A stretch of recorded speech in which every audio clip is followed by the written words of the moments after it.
আসসালামু আলাইকুম ওয়া রাহমাতুল্লাহি ওয়া বারাকাতুহু। আলহামদুলিল্লাহ ওয়া কাফা ওয়া সালামুন আলা ইবাদিহিল্লাযীনা ইসতাফা আম্মা বা'দ। প্রিয় দর্শক শ্রোতাগণ, আপনারা যেখান থেকে আমাদের এই ইসলামিক অনুষ্ঠানের পাশে রয়েছেন, সবাইকে এফকে চ্যানেল ও মার্কাজুল ফুতারিয়া সেন্টার জয়নগর আহমদপুর সাভার ঢাকার পক্ষ থেকে জানাচ্ছি অসংখ্য শুকরিয়া। বদরুল আলম হবিগঞ্জ থেকে প্রশ্ন করেছে। তার প্রশ্ন হলো, আমরা ইজতেমার ময়দানে দেখি একবার খুতবা পড়ে শত শত বরকনের বিবাহ অনুষ্ঠিত হয়। এভাবে একাধিক বিয়ের জন্য একটি খুতবাই কি যথেষ্ট, নাকি প্রত্যেকটি বিয়ের জন্য আলাদা আলাদাভাবে খুতবা পড়তে হবে? বিষয়টি আমাকে জানালে অনেক অনেক খুশি হব।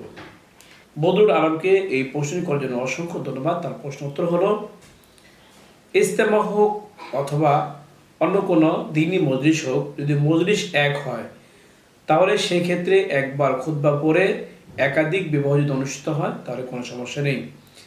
কেননা ইত্তেহাদুল মাজলিস অর্থাৎ মজলিস এক হওয়া, একটি খুতবা যথেষ্ট।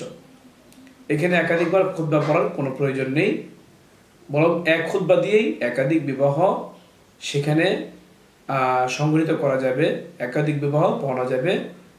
এই জন্য দ্বিতীয়বার কোনো খুতবা পড়া অথবা একাধিকবারই খুতবা পড়া এর জরুরি নয়, বরং একটি খুতবাই মজলিস এক হওয়ার ক্ষেত্রে একাধিক বিয়ের জন্য যথেষ্ট।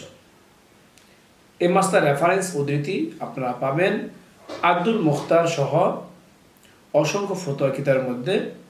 আব্দুল মুখতারের মধ্যে আপনারা পাবেন 4 নম্বর খণ্ডের 75 নম্বর পৃষ্ঠায়, আল বাহরায়কে 3 নম্বর খণ্ডের 144 নম্বর পৃষ্ঠায়, উর্দু ফতোয়া কিতাব সমূহ থেকে ফতোয়া মাহমুদিয়ার 16 নম্বর খণ্ডের 191 এবং 192 নম্বর পৃষ্ঠায়, ফাতোয়া দারুল দেওবন্দে 7 নম্বর খণ্ডের 148 নম্বর পৃষ্ঠায়।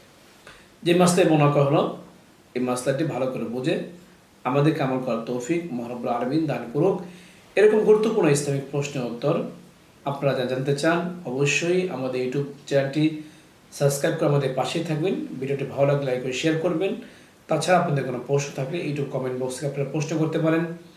এর পাশাপাশি আমাদের একটি এফকিউ নামে ফেসবুক পেজও রয়েছে, সেখানে গিয়ে ফলো লাইক দিয়ে আমাদের পাশে থাকতে পারেন।